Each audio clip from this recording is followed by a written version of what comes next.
जगावर पुन्हा एकदा सुपर एल निनोचं संकट घोंगावतंय। त्यामुळे उष्माघातानं लाखो बळी जाणार असल्याचा दावा पर्यावरण तज्ज्ञांनी व्यक्त केलाय। मात्र हीट वेव्हमुळे जगासह भारतावर कसा परिणाम होणार आहे पाहूयात या स्पेशल रिपोर्टमधून। यंदा उष्माघातानं लाखो बळी जाणार, जगावर पुन्हा सुपर एल निनोचं संकट, देशामध्येही हीट वेव्ह। जगावर आता पुन्हा एक संकट घोंगावतंय आणि हे संकट आहे सुपर एल निनोचं।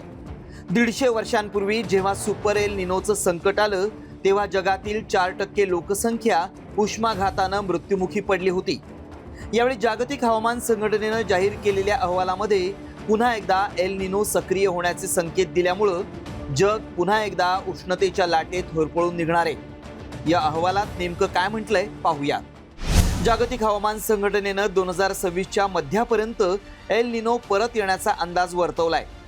पॅसिफिक महासागराच्या पृष्ठभागाचं तापमान वेगानं वाढत असून एल निनो तयार होण्याची शक्यता आहे। एल निनो सक्रिय झाल्यास मध्य आशियात अधिक पाऊस पडू शकतो, तर ऑस्ट्रेलिया, इंडोनेशिया आणि दक्षिण आशियाच्या काही भागात दुष्काळ पडू शकतो। एल निनोचा परिणाम मान्सूनवरही होत असल्यामुळे भारतासारख्या देशांमध्ये तापमानात वेगानं वाढ होऊ शकते आणि पावसाचं प्रमाण कमी होऊ शकतं। जागतिक संघटनेच्या या अहवालात जरी सुपर एल निनोचं संकट वर्तवण्यात आलं असलं तरी सध्या न्यूट्रल एल निनो कंडिशन असल्याचं भारतीय हवामान खात्यानं स्पष्ट केलंय। तर दुसरीकडे जागतिक संघटनेचा हा रिपोर्ट म्हणजे मार्केटिंग फंडा असल्याचंही तज्ज्ञांचं म्हणणं आहे। दिस एफेक्ट्स द सोप्या भाषेत सांगितलं तर हवामानात अनेक ठिकाणी ह्याचा बदल होणार आहे if El Nino is there.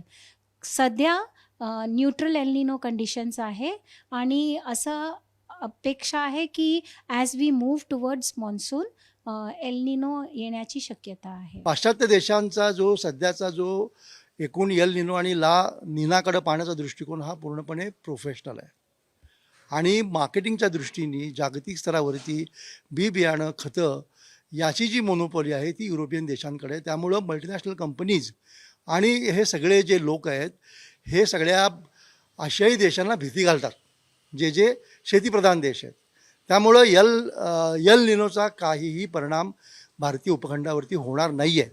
आता कसं ते मी सांगतो। एकीकडे जागतिक हवामान संघटना सुपर एल निनोचा इशारा देऊन जगाला सावध करत असताना भारतीय तज्ज्ञांनी मात्र हा दावा फेटाळून लावलाय। खरं तर देशभरातील शेतकऱ्यांसाठी निसर्गाचा लहरीपणा हा नेहमी चिंतेचा विषय ठरलाय। त्यातच आता जागतिक संघटनेच्या अहवालानं शेतकऱ्यांबरोबरीनं सामान्यांच्या चिंतेतही भर घातली आहे। त्यामुळे 2026चा सुपर एल निनो खरंच आपला प्रभाव दाखवणार की त्याला डावलून मान्सून वेळेवर बरसणार याकडे सगळ्यांचं लक्ष लागलंय। ब्युरो रिपोर्ट, साम टीव्ही न्यूज।